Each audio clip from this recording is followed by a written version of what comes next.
Buenos días, hermanos. Estoy un poco mal de la garganta ya como 2 semanas. Entonces por eso quizás se me escucha muy profunda la voz. Eso la va a hacer más celestial, profunda. El día de hoy tenemos un tema bastante especial también, como todos los domingos. Quisiera que se ponga de pie, por favor, un momento.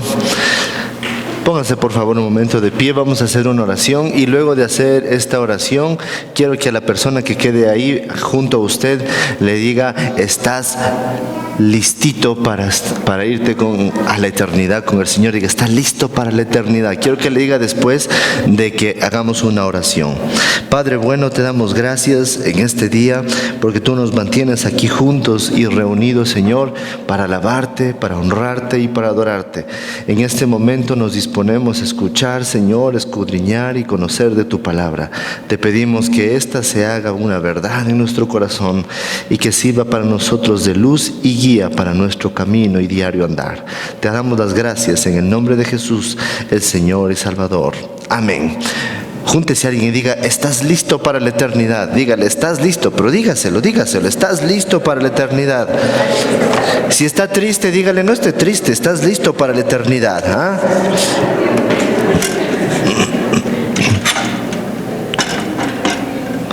Ya, siéntense por favor, vamos a conversar de este tema.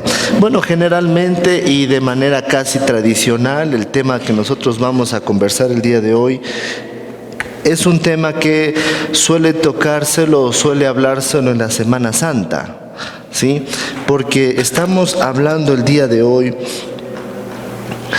de las escenas en las cuales nuestro Señor Jesús está compartiendo su última cena, es entregado y es crucificado.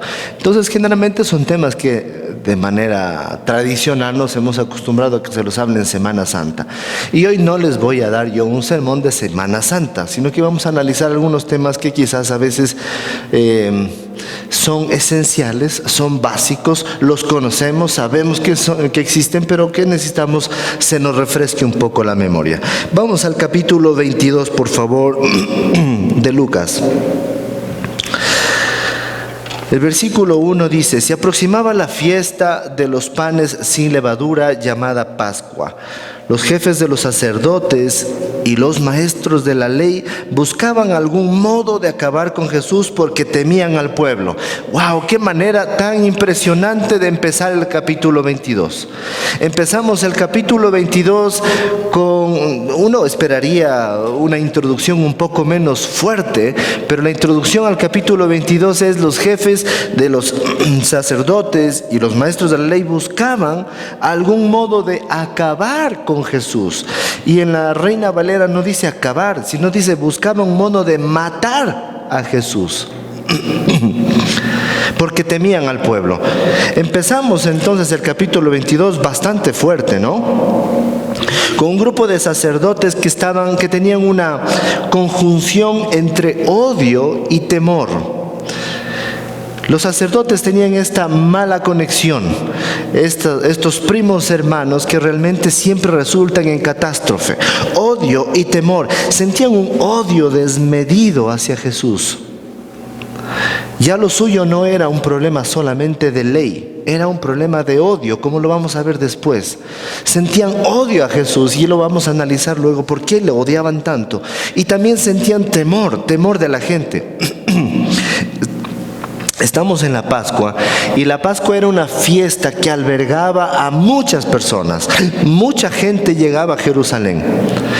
Y sucede que durante 3 años este Jesús ha estado alborotando a la gente por donde ha ido, y ellos tenían un temor absoluto de que esto se les vaya a salir de las manos.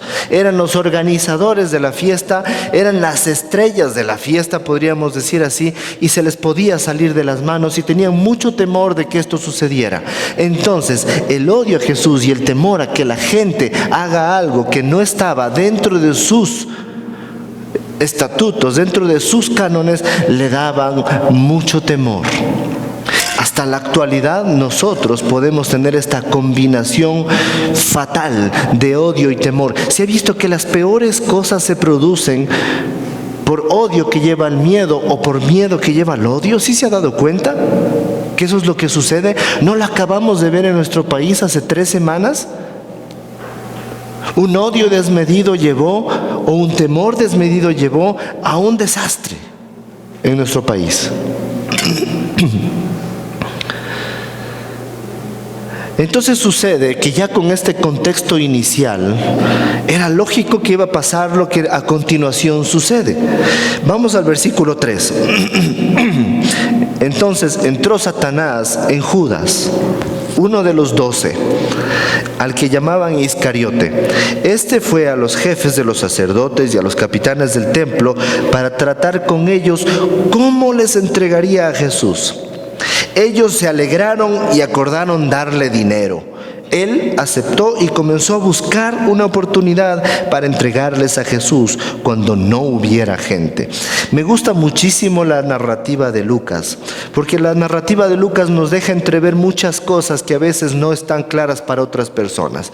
¿Sí se han dado cuenta que últimamente se ha romantizado esto del tema de Judas? Y hay muchos que dicen, ¡ay no! Pobre Judas, él no quería hacerlo, él tenía buenas intenciones. ¿Sí han oído esta teoría? ¿Sí han oído? ¿Alguien de ustedes la ha oído? ¿No? ¿Nadie la oyó? Cuando salió esto del Evangelio de Judas, ¿sí se acuerdan? Eso estuvo muy famoso, que encontraron el Evangelio de Judas y dijeron, pobrecito Judas, él no quería, a él no le interesaba, él lo quería a Jesús, no quería entregarlo, pobrecito, qué malo que es Dios, ¿cómo hizo que Judas lo entregue? Pobrecito Judas. La Biblia no nos dice esto, no lo romantiza, al contrario, dice, entró Satanás en Judas. Si nosotros, los que estamos aquí, estuvieron hace 2 semanas, yo expliqué justamente de esto al hablar de los endemoniados. No puede entrar Satanás en alguien que está con Cristo. No puede. Influenciarlo sí puede. Decirle al oído, engaña a tu esposa, sí puede. Pero entrar en esa persona no puede. Entonces, ¿qué decimos? Judas, miren que Judas era distinto a todos los discípulos. Si ustedes ven, los discípulos en su mayoría eran pescadores, eran gente que no conocía mucho de la escritura, de las letras. Quizás Mateo un poquito más porque era contador, pero Judas era quizás el más preparado de todos ellos en la parte académica.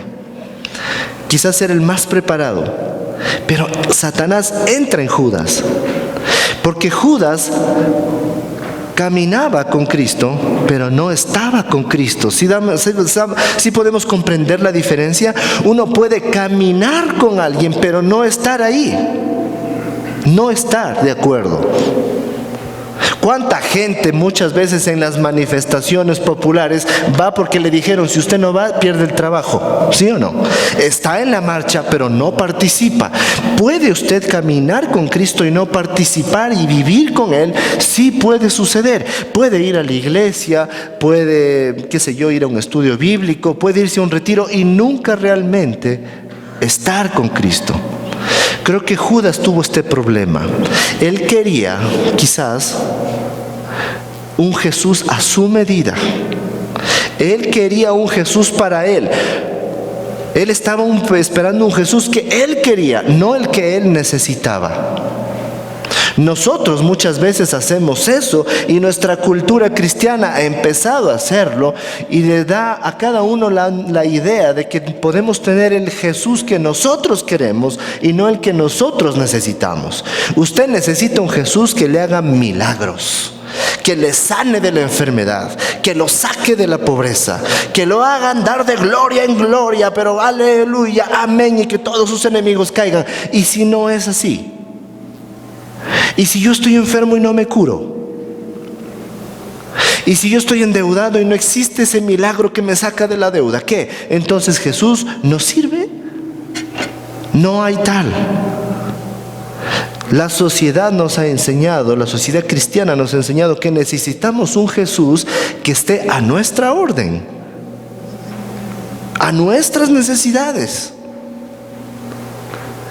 Judas no había comprendido que Jesús era el Salvador que él necesitaba, no el guía que él quería a su forma y a su modo.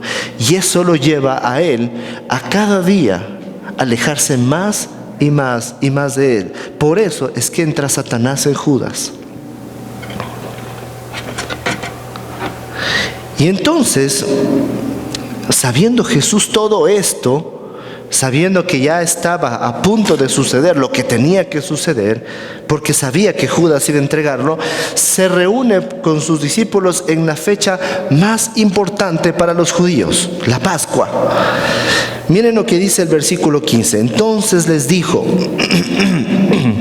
he tenido muchos deseos de comer esta Pascua con ustedes antes de padecer.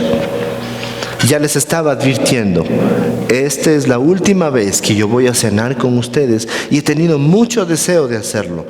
Pues les dijo que no volveré a comerla hasta que tenga su pleno cumplimiento en el reino de Dios. Ya les está anunciando y les está advirtiendo que quizás esta va a ser la última vez que ellos comen. Ahora, para comprender el por qué Jesús escoge esto, echemos un vistazo retrospectivo a la Pascua. En Éxodo capítulo 12, versículo 5, y luego en Éxodo capítulo 12, versículos del 12 al 14, vamos a ver lo que nos dice. El 12:5 dice: el animal que se escoja puede ser un cordero o un cabrito de 1 año y sin defecto. Esta es la palabra más importante. No es cualquier cabrito, es un cabrito sin defecto. Y si vamos al Éxodo capítulo 12, versículo 12, adelantémosle un poquito más: esa misma noche pasaré por todo Egipto y heriré de muerte a todos los primogénitos, tanto de personas como de animales, y ejecutaré mi sentencia contra todos los dioses de Egipto. Yo soy el Señor. Versículo 13: la sangre, que es la sangre de este corderito sin defecto, servirá para señalar la casa donde ustedes se encuentren, pues al verla pasaré de largo. Así cuando hiera yo de muerte a los egipcios, no los tocará a ustedes ninguna plaga destructora. Y el último: este es un día que por ley deberán conmemorar siempre. Es una fiesta en honor del Señor, y las generaciones futuras deberán celebrarla. Jesús, fiel a los mandatos de su Padre, celebra la Pascua, pero con un contexto y una connotación especial. Sabemos que para este entonces ya se necesitaba un corderito sin defecto. Cuando yo me refiero a sin defecto, según lo que he estado leyendo, los corderitos que tenían defecto eran aquellos que tenían alguna manchita en la piel. ¿Sí? El corderito sin defecto era aquel que no tenía ninguna deformidad anatómica y que no tenía ninguna manchita en su pelaje. Es decir, era blanquito, blanquito, blanquito. No había una manchita. Ese tenía que escogerse para sacrificar al Señor. Ahora, si ustedes leen también, no vamos a entrar en detalle de esto, pero si ustedes leen también en el contexto bíblico, había un problema que había sucedido con el hombre, y que era que había caído en pecado, y al caer en pecado rompe la relación que había con Dios desde Adán, rompe la relación que había con Dios, y por lo tanto el hombre ya no era merecedor de la eternidad con el Señor, sino de la muerte en el infierno. Entonces, de tal manera que no haya ese roce hostil entre Dios y el hombre, cada vez que el hombre cometía un pecado, tenía que sacrificar un corderito sin mancha y ofrecérselo al Señor, no para salvarse, sino para evitar la ira de Dios. Así de sencillo. Entonces, en todo este contexto llega la Pascua, y en capítulo 22 de Lucas, versículo 19, sucede lo que siempre celebramos el primer domingo de cada mes en nuestra iglesia. Dice: también tomó pan y, después de dar gracias, lo partió, se los dio a ellos y dijo: este pan es mi cuerpo, entregado por ustedes. Hagan esto en memoria de mí. De la misma manera, tomó la copa después de la cena y dijo: esta es la copa, es el nuevo pacto en mi sangre, que es derramada por ustedes. Quizás los discípulos no comprendían muy bien en este momento, pero la Pascua viene como anillo al dedo al momento. Les está diciendo, sin decírselo directamente, dice: a partir de hoy, todo el pacto que hubo antes, Abraham, Moisés, los profetas, la ley, se parte, y a partir de ahora va a haber un nuevo pacto que Dios va a hacer con ustedes. Ya no van a necesitar matar corderitos sin defecto para ser salvos. A partir de ahora, mi cuerpo es entregado por ustedes. Yo soy el corderito, les está diciendo. Quizás no comprendían bien todavía, por lo que vamos a ver después. Les decía: yo soy ese corderito que ahora se va a sacrificar, ya no para evitar la ira de Dios, sino para hacer un nuevo pacto, de tal manera que a partir de ahora ustedes serán salvos por mi muerte. Y luego les dice también que su sangre será derramada por ellos. Si se da cuenta las analogías que existen entre la Pascua y el momento de la última cena, como les explica Jesús, los israelitas tenían que poner sangre en las puertas para que la muerte no entre a su casa. Cubrirse de sangre en las puertas. ¿De quién? De ese corderito sin defecto. De esa forma el pueblo de Dios iba a ser salvo. Ahora Él nos dice: mi sangre será derramada y ustedes se cubrirán como se cubrían los dinteles de la puerta, para que la muerte pase de ustedes y a partir de ahora vivan. Por eso es que escoge Jesús la Pascua como el momento más importante para darles esta explicación. Y en medio de este momento tan sublime, ¿no es cierto? Bueno, yo creo que todos los que estamos aquí comprendíamos lo que he dicho ahora, ¿verdad? Creo que lo comprendíamos. Y en este momento tan sublime en el que el Señor les está explicando cómo va a funcionar el plan que Dios tenía para ellos y para nosotros, estos bandidos empiezan a pelear. ¿Sí se da cuenta? Empiezan a pelearse. Y entre ellos a preguntarse, porque Jesús ya les ha revelado que uno de ellos les va a traicionar, y empiezan a preguntarse: ¿y ahora quién va a ser? Tú has de ser, porque tú eres bien chismoso. No, tú has de ser, porque tú eres bien loco, bien vehemente, te gusta hacer las cosas así, Pedro. No, yo no he de ser. Ese Juan ha de ser, ese es bien tapado. Se empiezan a pelear entre ellos y terminan peleando al punto de que en el versículo 24 dice: tuvieron además un altercado. Ya no es una pelea común. Cuando oigo altercados, porque ya se empezaron a alzar la voz también entre ellos. Jesús estaba ahí diciéndoles la manera en que van a salvarse.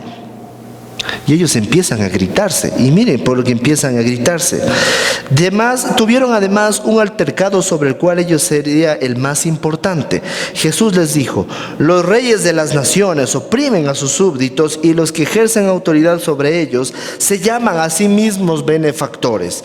No sea así entre ustedes. Al contrario, el mayor debe comportarse como el menor, y el que manda como el que sirve. Porque ¿quién es más importante, el que está a la mesa o el que sirve? ¿No es el que está sentado a la mesa?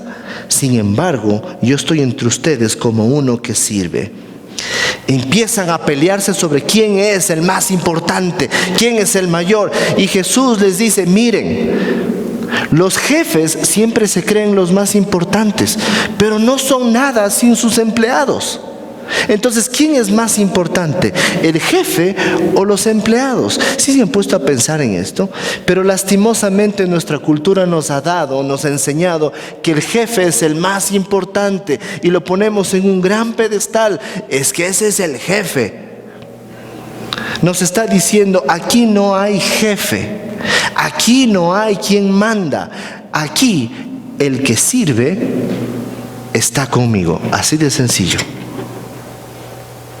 Cuando nosotros lo vemos desde esta perspectiva, se acaban los rangos, ¿sí se da cuenta? Se acaban los rangos. Yo cuando estaba leyendo esto me imaginaba un mundo en donde todos seamos cristianos y donde todos comprendamos el mensaje de Cristo. Y decía, wow, sería impresionante. ¿Podría yo, como trabajador de mi empresa, acercarme donde el que está sobre mí con toda la tranquilidad de saber que Él sabe también que somos exactamente iguales? Que Él no está sobre mí ni yo estoy sobre Él. Eso le decía, nadie es el jefe aquí sino aquel que sirve. ¿Quiere sentirse importante? Sirva. Pero sirva bien. Por eso es que siempre que yo me he parado aquí a enseñarles algo y que han tenido a bien escucharlo sin dormirse, siempre les estoy diciendo, si usted trabaja en algún sitio, no muestre mala cara a quien viene a pedir su ayuda. Muéstrele buena cara. Ayúdelo. No le complique la vida. Descomplíquesela. Si está en sus manos descomplicarla, hágalo. No le muestre cara de fuchi, porque esa cara no ayuda. Esa cara pone un ambiente tenso. Sirva a Dios con lo que usted está haciendo. A veces creemos que servir a Dios es estar aquí, en donde yo estoy, o cantando como los chicos que estaban, o recogiendo los diezmos.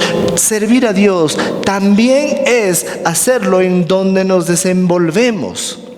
Y eso les está diciendo, aquí no hay jefes, sírvanme a mí, sirvan a la gente, ayúdense entre ustedes, no se peleen, sirvan al Señor en lo que hacemos.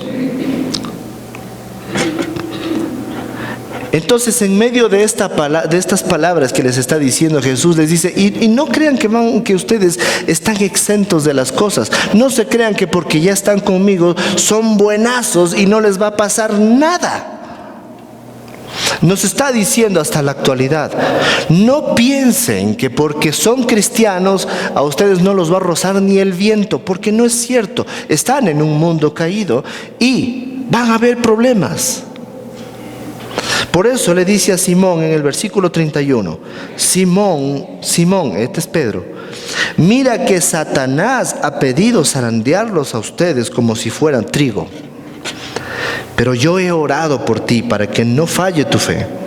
Y tú, cuando te hayas vuelto a mí, fortalece a tus hermanos. Señor, respondió Pedro, estoy dispuesto a ir contigo tanto a la cárcel como a la muerte. Pedro, te digo que hoy mismo, antes de que cante el gallo, 3 veces negarás que me conoce. Les está diciendo, vean, la cosa no es tan sencilla. Y yo creo que a todos como cristianos nos ha pasado que mientras más sabemos de Cristo, más artimañas utiliza el enemigo para podernos atacar. ¿Sí se ha dado cuenta? Más artimañas utiliza él para atacarnos. Eso le está diciendo a Pedro, mira Pedro, el diablo ha pedido zarandearte. Él te va a agitar y te va a mover, pero yo estoy orando por ti, yo estoy velando por ti para que tu fe no falle. Y Pedro, como siempre es tan lindo, le dice, no, eso a mí no me pasa, yo soy intocable, a mí eso no me pasa. Y entonces Jesús le dice, a ver, para Pedro.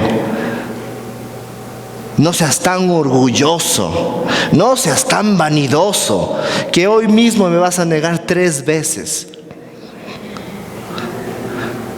Qué importante es saber que cuando somos cristianos, el hecho de ser cristiano no quiere decir que Satanás no va a venir a tratar de confundirnos.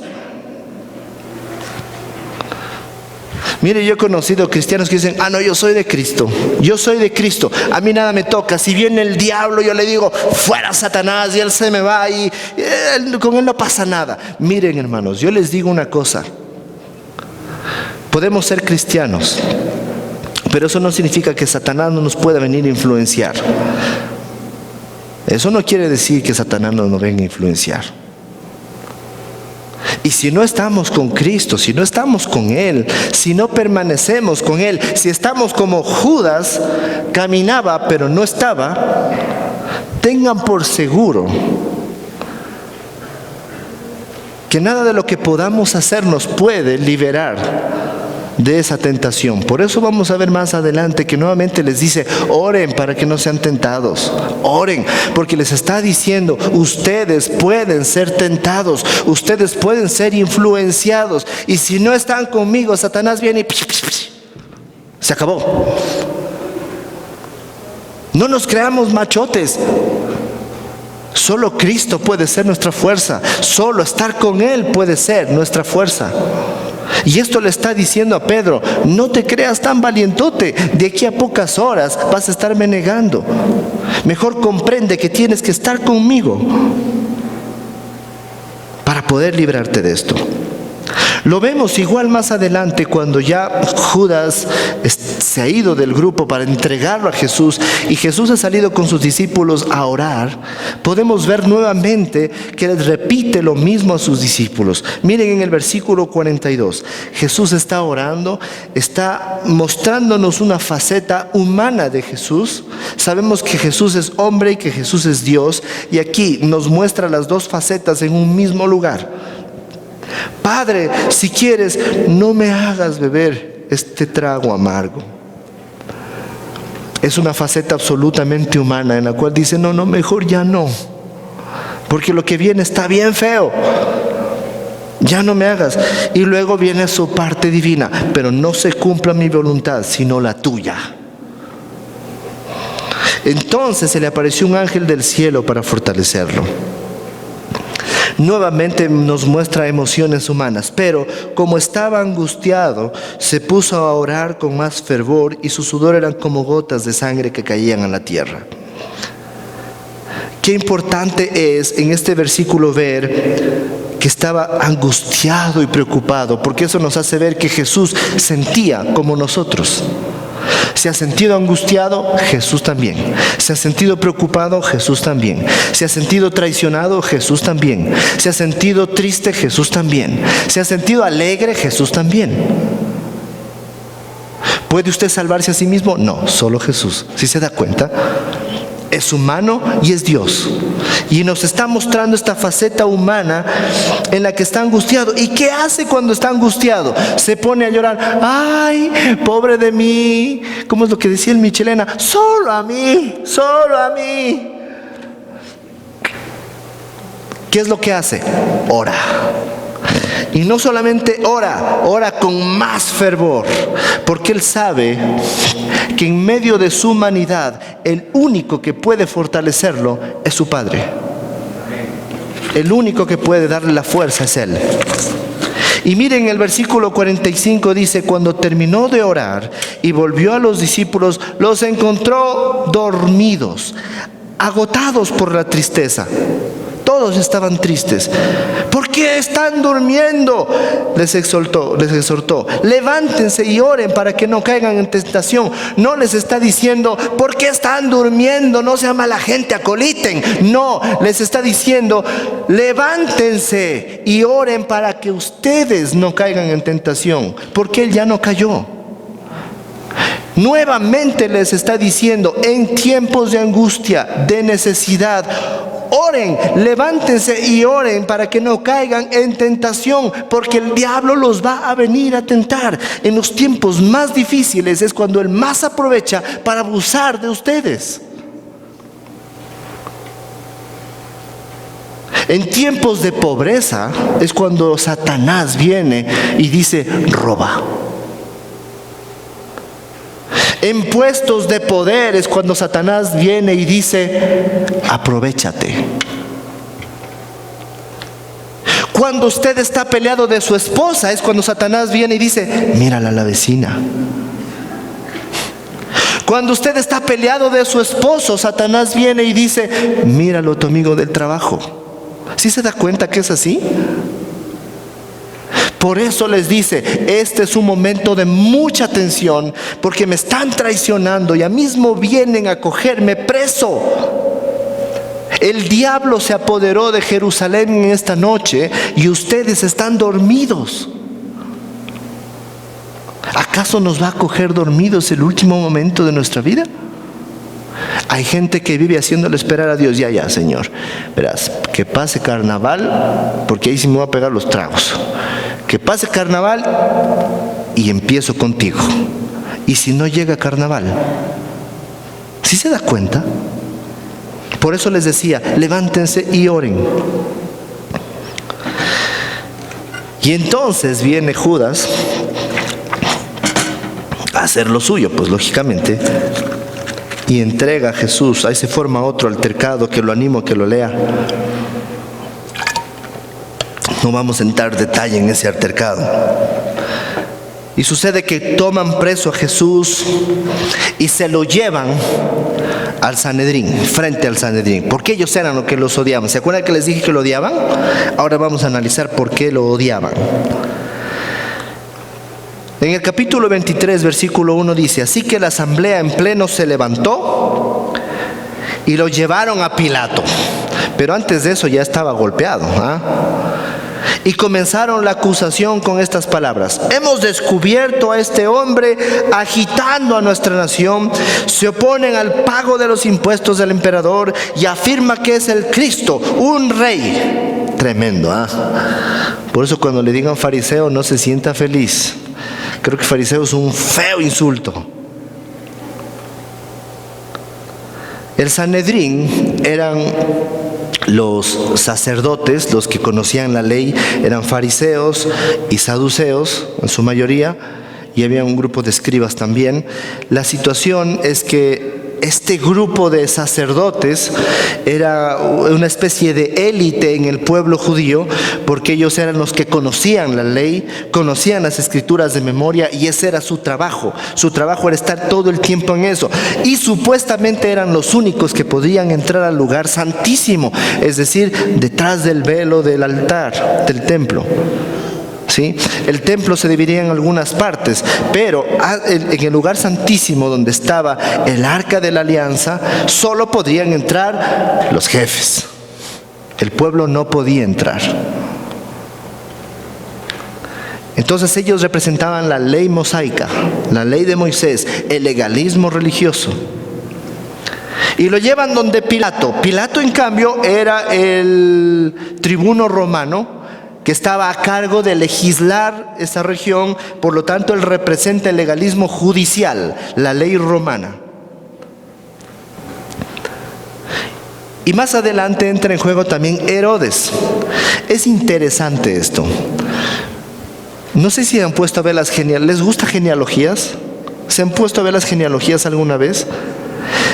Jesús en este momento termina a ser la punta final de la descendencia de David, el legítimo rey. Y Herodes termina siendo la punta final de la descendencia de Esaú. Por lo tanto, no era el legítimo rey. Pero Herodes fungía como rey en ese entonces y era la ley civil. Ahora, todo lo que viene antes de la crucifixión, Lucas lo narra de una forma tan interesante que lo que quiere hacer es que veamos que Jesús es inocente. Y lo expone de muchas formas. Miren, en el versículo 3, así que Pilato le preguntó a Jesús: ¿eres tú el rey de los judíos? Tú mismo lo dices, respondió. Perdón. Entonces Pilato declaró a los jefes de los sacerdotes y a la multitud: miren, no encuentro que este hombre sea, ¿qué dice ahí? Culpable de nada. La ley judicial dice no es culpable, es inocente. Pero el Sanedrín lo está acusando de blasfemia, de pervertir a la gente, de rebelarse. Estas personas son tan hábiles que nunca se hablaban con Pilato, porque lo consideraban un profano. y renegaban todo el tiempo de la ley romana, y sin embargo se cogen de eso para acusarlos. ¿Sí se dan cuenta? Es como ese amigo de ustedes que nunca se lleva bien con el jefe, pero para complicarles la vida a ustedes: jefecito lindo, verá mi jefe, verá lo que está pasando. ¿Sí se dan cuenta? Así eran. Protestaban todo el tiempo de tener que dar su dinero al emperador y lo acusaban a Jesús de oponerse al pago. ¿Sí se dan cuenta? Como dirían en Cuenca, ¿hay cuencanos aquí? No hay. Como dirían en Cuenca, eran unos tapiñados. Es la palabra. Tapiñados al extremo. Tapados. Y lo llevan donde Pilato porque, aparte de eso, eran mojigatos. Querían matarlo a Jesús, pero no podían por su ley. Entonces dice: no lo vamos a matar a Jesús nosotros, pero vamos a hacer que lo mate otro. Es el que lanza la piedra y esconde la mano. ¿Sí se han dado cuenta? Contra esa gente tenía que enfrentarse a Jesús. Si alguna vez usted se ha tenido que enfrentar con alguien así, ore, porque Jesús también pasó lo mismo. También se enfrentó con gente igual. Entonces, estaban conversando y el Sanedrín gritaba, lo culpaba y le dice: es que este Galileo, a ver, dice Pilato, ¿serás de Galilea? Sí. No, entonces no me toca a mí. Eso le toca a Herodes. Y lo envía donde Herodes. Al oír esto, Pilato preguntó si el hombre era Galileo. Cuando se enteró de que pertenecía a la jurisdicción de Herodes, estamos en el versículo 6. Se lo mandó a él, ya que en aquellos días también Herodes estaba en Jerusalén. ¿Y por qué estaba Herodes en Jerusalén? Miren, al ver a Jesús, Herodes se puso muy contento. Hacía tiempo que quería verlo por lo que oía acerca de él. Todo el mundo sabía que Jesús iba a llegar a Jerusalén, por eso lo recibieron como a un rey. En burrito, pero como a rey. Herodes también sabía que Jesús estaba en Jerusalén y quería verlo. Hace tiempo que quería saber de él y quería ver los milagros que hacían. Por eso estaba Herodes ahí. Porque generalmente no se llevaba con Pilato, eran encontrados. En el versículo 9 dice: lo acosó con muchas preguntas, pero Jesús no le contestaba nada. Yo creo que si el Señor guardó silencio es porque decía: a este pobre señor, ¿qué le voy a contestar? No sabe ni razonar lo que está preguntando y me pregunta y pregunta y pregunta. Por eso no le respondía nada. La ventaja de saber callar, ¿no? Ahí estaban también los jefes de los sacerdotes y los maestros de la ley. Estos sí no se les separaban a Jesús para nada. Querían verlo muerto. ¿Y qué seguían haciendo? Acusándolo con vehemencia. En el versículo 10 estamos ya. Acusándolo con vehemencia. Entonces Herodes y sus soldados, con desprecio y burlas, le pusieron un manto lujoso y lo mandaron de vuelta a Pilato.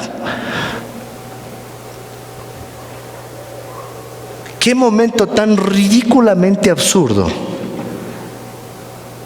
como para pensar que Jesús fuera culpable de algo.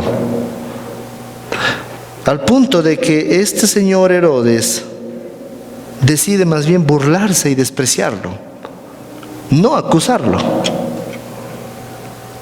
En el versículo 13 dice: Pilato entonces reunió a los jefes de los sacerdotes, a los gobernantes y al pueblo. Me supongo que Pilato estaba ya cansado de esta situación y les dice: ya lo vi, es inocente. Va donde Herodes, es inocente. Y otra vez me lo traen acá.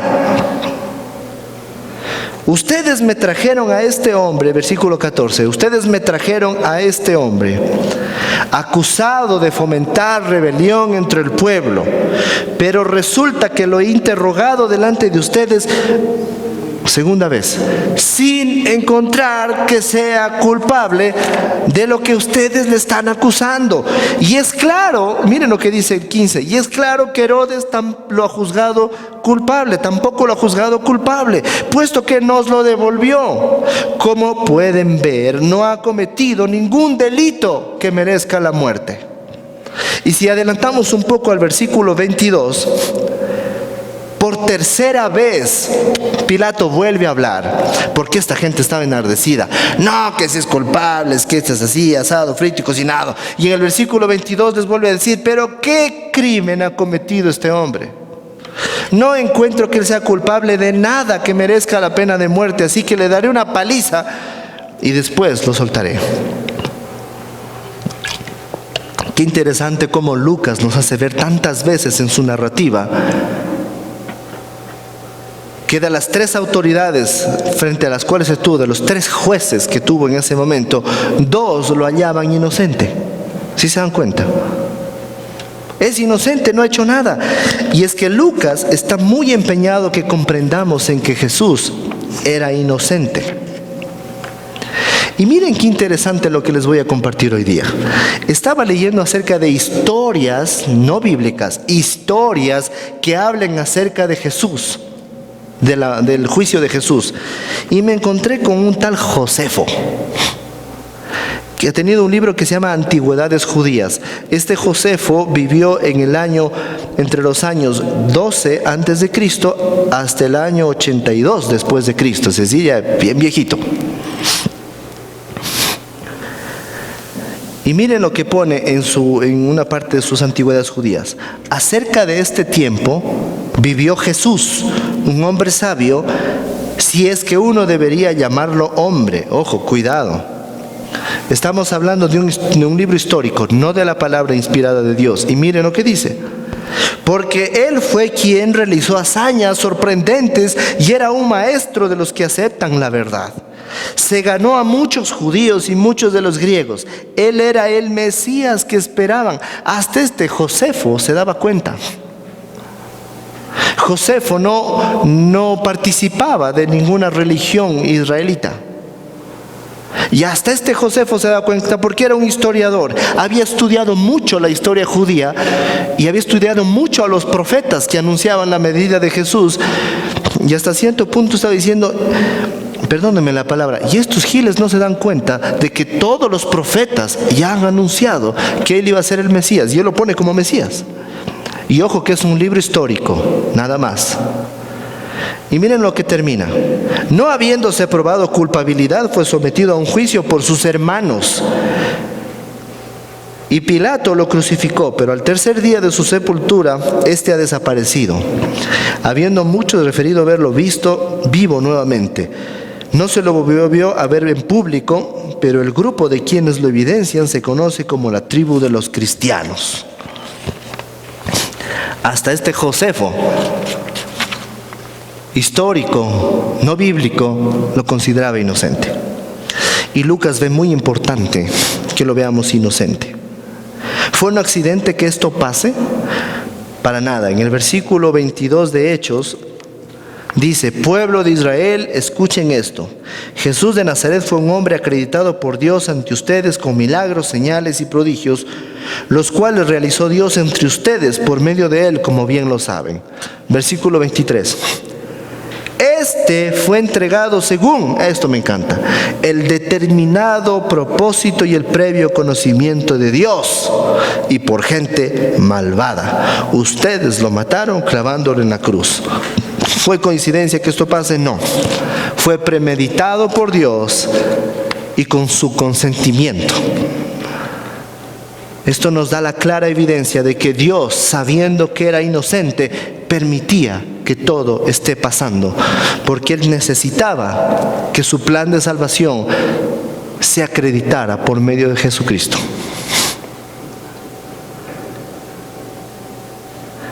Y entonces viene un intercambio impresionante.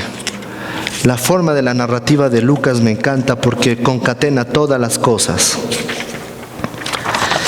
Jesús es inocente, lo tenemos claro, ¿no es cierto?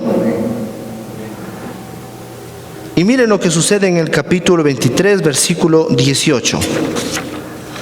Ya no sabían cómo convencerlo a Pilato de que era culpable. Entonces, en el versículo 23 dice, 18, perdón, pero todos gritaron a una voz: llévate a ese, suéltanos a Barrabás. Y miren cómo lo narra Lucas. A Barrabás lo habían metido en la cárcel por insurrección en la ciudad, por homicidio. Pilato, como quería soltar a Jesús, cuarta vez, apeló al pueblo de nuevo. Pero ellos se pusieron a gritar: ¡crucifícalo! ¡Crucifícalo! Qué interesante. ¿Por qué este pueblo que lo recibió pocos días atrás, felices y contentos, y el Mesías, y aleluya, y Hosana, ahora quieren que lo maten?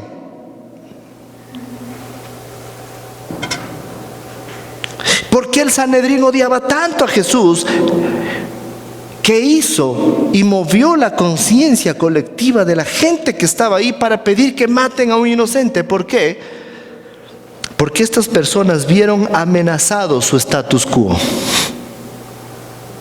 vieron amenazado su puestito, vieron a Jesús como una amenaza para lo que ellos podían llegar a ser y eran en la sociedad. Y estaban metidos, enfrascados, embebidos, borrachos de legalismo. ¿Sabe qué es el legalismo?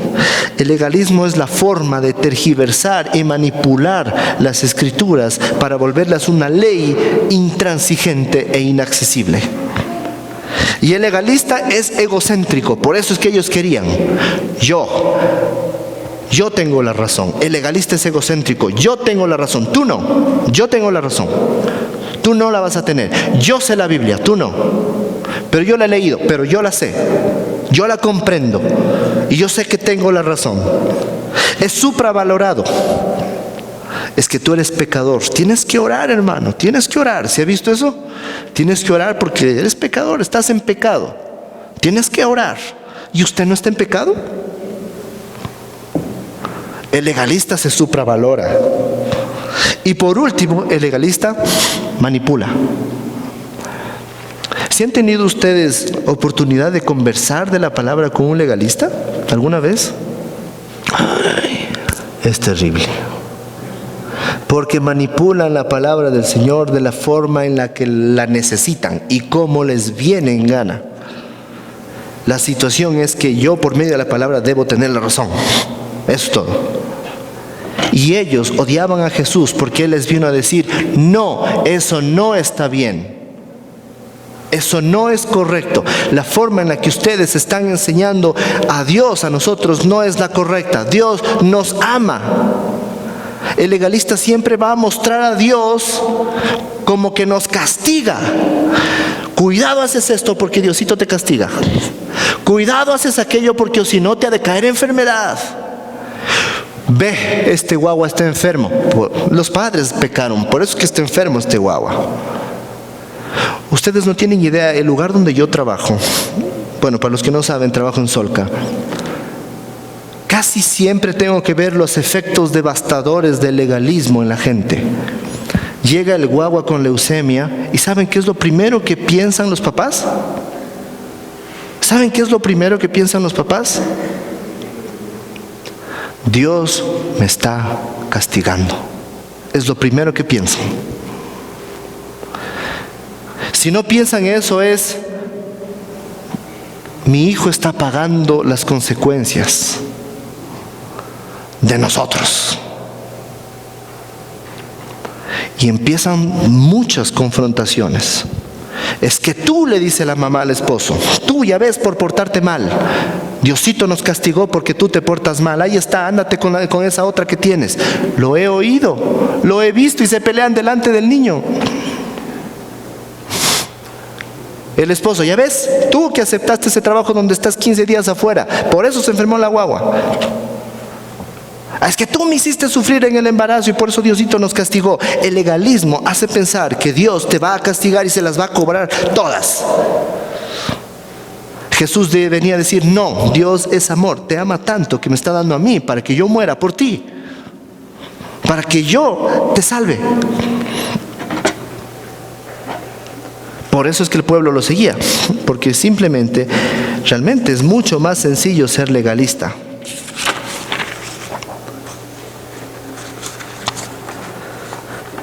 Y Y seguían gritando. El versículo 23 dice: pero a voz en cuello ellos siguieron insistiendo en que lo crucificara, y con sus gritos impusieron. Por fin Pilato decidió concederle su demanda, soltó al hombre que pedían, y lo repite otra vez Lucas, al que por insurrección y homicidio había echado a la cárcel, y dejó que hicieran con Jesús lo que quisieran. No es lo que está pasando con nosotros. Ahora cámbienle el nombre de Barrabás al suyo y al mío. Y soltó, yo me voy a poner primerito, y soltó a Álvaro, que era un pecador sin esperanza, para que Jesús muriera a cambio de él. ¿Sí se da cuenta? Lo que sucedió en este momento es lo que Dios estaba haciendo por cada uno de nosotros, entregando a su Hijo, Cordero, sin mancha, con sangre pura y sin pecado, a la muerte, a cambio de alguien que sí la merecía. Nosotros merecíamos la muerte, sí, Señor, sí merecíamos la muerte por lo que hicimos: transgredir, mentir y siempre estar en contra de todo lo que el Señor nos había dado. Y merecíamos la muerte, y lo manda Jesús para que Él muera por nosotros. Y fue tratado ciertamente como un criminal. ¿Sabe usted lo que significaba morir en la cruz? Solamente habían dos tipos de personas que morían en la cruz: los enemigos de Roma y los criminales de alto vuelo. Esos eran los que morían en la cruz. Está claro que para Pilato no era ninguno de los dos. Pero ¿por qué lo entregó a la muerte? Porque tuvo miedo otra vez. La gente se estaba empezando a alterar. Mátalo, mátalo, mátalo. Ya, mátalo, mátalo. Entrégales al Barrabás, mátalo a Jesús y que esta gente se calme. Y morir en la cruz significaba una de las cosas más despreciables que podrían suceder. Era exhibir públicamente a un asesino, a un criminal, públicamente, casi sin ropa, golpeado, maltratado, en una cruz. ¿Sí se imaginan eso? Traten de imaginárselo en la época real. Es como que a usted le quiten toda la ropa, lo golpeen, lo maltraten, lo escupan, lo juzguen mal y lo vayan a clavar en el parque de San Sebastián para que todo el mundo vea la clase de granuja que ha sido, porque así sería. Eso era. Y fue tratado como un criminal. Lucas 23:32 nos dice claramente que fue tratado como un criminal. También llevaron con él a otros dos, ambos criminales, para ser ejecutado. Cuando llegaron al lugar llamado La Calavera, lo crucificaron ahí, ¿junto con quién?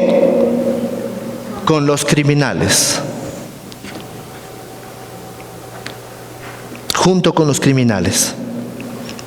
Isaías 53:9 dice: se le asignó un sepulcro, ¿con quién? Con los malvados. Y murió entre los malhechores. Ahí estamos. Se le asignó un sepulcro con los malvados y murió entre los malhechores, aunque nunca cometió violencia alguna ni hubo engaño en su boca. Siendo inocente, lo mataron con los culpables, con los criminales. ¿Sabe por qué tenía que ser así? Porque la ley demandaba que esto suceda. Esta era la forma en la que el Cordero de Dios tenía que ser sacrificado. Miren, la situación aquí es sencilla. Si cualquiera de nosotros puede cumplir la ley perfecta y absolutamente y ser 100% santo, no necesita de Jesús. Si usted cree que está en ese grupo, puede levantarse, lo aplaudimos y se va tranquilo. No necesita volver más acá, ni creer nunca más en Jesús. El problema es que eso es imposible. No podíamos cumplir la ley que Dios había puesto para podernos salvar. Y Dios ideó este plan. No pueden cumplir la ley y no pueden andar matando corderos cada rato. Necesitamos a alguien que no solamente signifique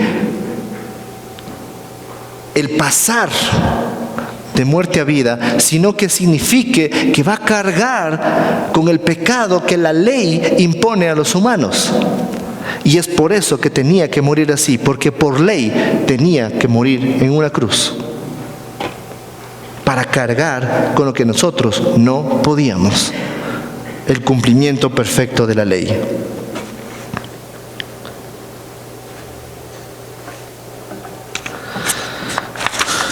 Como conclusión, ya para terminar, ya se me perdió la conclusión. Aquí está. ¿Qué es la gracia? ¿Qué es la justificación? Todos sabemos que la gracia es el bien inmerecido. No merecíamos ser salvos y Jesús nos salva en una cruz. Pero la justificación es tan impresionante como la gracia.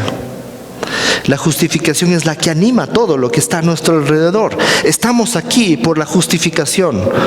Seguimos en pie aquí por la justificación y tenemos la esperanza de seguir más allá por esa justificación. ¿Qué quiere decir ser justificados? Que no merecíamos ser salvos y Él nos salva por la gracia y porque por medio de su sacrificio nos justifica. Yo quiero que tome usted este ejemplo.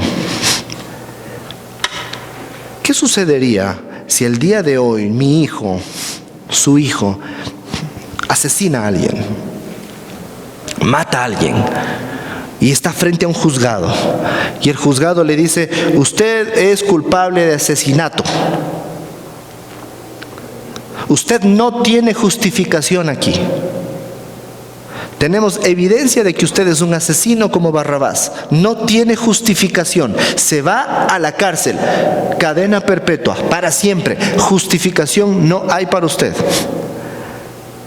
Y de repente asoma alguien, dice: un momentito, aquí hay una cosa, según la ley yo puedo tomar el lugar de esta persona, yo voy a justificarlo. No, pero es que él es el asesino. Sí, pero yo voy a pasar ese asesinato a mí. Yo me declaro culpable, yo lo asesiné. ¿Cómo? Pero si tenemos evidencia. No, la evidencia puede ser subjetiva. Yo lo asesiné, yo declaro haberlo asesinado. Por lo tanto, yo me voy a la cárcel. Y le vuelven a preguntar al joven que está siendo juzgado: ¿cómo se declara usted? Y lo ve al de al lado: inocente. Claro, pues, ya tengo este que está declarándose culpable, soy inocente. ¿Seguro? Sí, soy inocente. ¿Y usted? Yo soy culpable, yo lo maté. ¿Están seguros? Pero la evidencia, no, las cámaras mienten. Yo me declaro culpable, él es inocente. Sí, yo me declaro inocente, él es el culpable. Bueno, entonces váyase, señor, y usted a la cárcel de por vida. Entonces, usted como papá se acerca donde el papá del joven que se acaba de declarar culpable y le dice: ¿cómo se lo puedo agradecer? El favor que le he hecho a mi hijo de darle otra oportunidad. Y ese padre le dice: no hay necesidad de agradecer nada, solamente honre la memoria de mi hijo y crea en él. Así nos acercamos ante Dios. Dios, ¿qué puedo hacer? ¿Cómo te puedo agradecer? Y Dios nos dice: cree en que Jesús es tu Salvador, que Él murió por ti y se entregó por ti, y cree verdaderamente. Nada más. Wow, eso es gracia. ¿Sí se da cuenta lo maravilloso de esto? Dios no está diciéndole: tienes que irte de rodillas hasta dónde le ponemos, hasta dónde podrán llegar las rodillas. Tienes que ir de rodillas hasta Gonzanamá con un puñado de sal en la boca. Tienes que portarte bien, tienes que ser buenito, tienes que no decir mentiras, tienes que hacer tus oraciones de noche y comer toda la comida. Y con eso te salvas. Dios nunca nos dice eso. Nunca nos dice: tienes que ser buenito para salvarte. Cree en Jesús. Cree que su sangre te cubrió como el dintel que cubrió la puerta para que la muerte no te toque. Cree que su carne como corderito puro es la carne de Él que te libra del mal.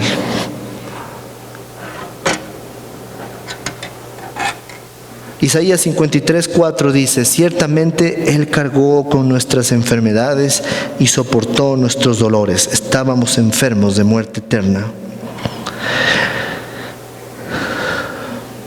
Él fue traspasado por nuestras rebeliones y molido por nuestras iniquidades. Sobre Él recayó el castigo, precio de nuestra paz, porque no había paz entre Dios y el hombre, sino solo a través de Cristo.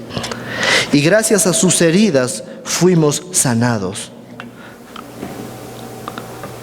Todos andábamos perdidos como ovejas, cada uno seguía su propio camino, pero el Señor hizo recaer sobre Él la iniquidad de nosotros. Estábamos condenados y a partir de Cristo redimidos. Estábamos perdidos y a partir de Cristo encontrados. Estábamos muertos y a partir de Cristo vivos. Por eso es que era tan importante.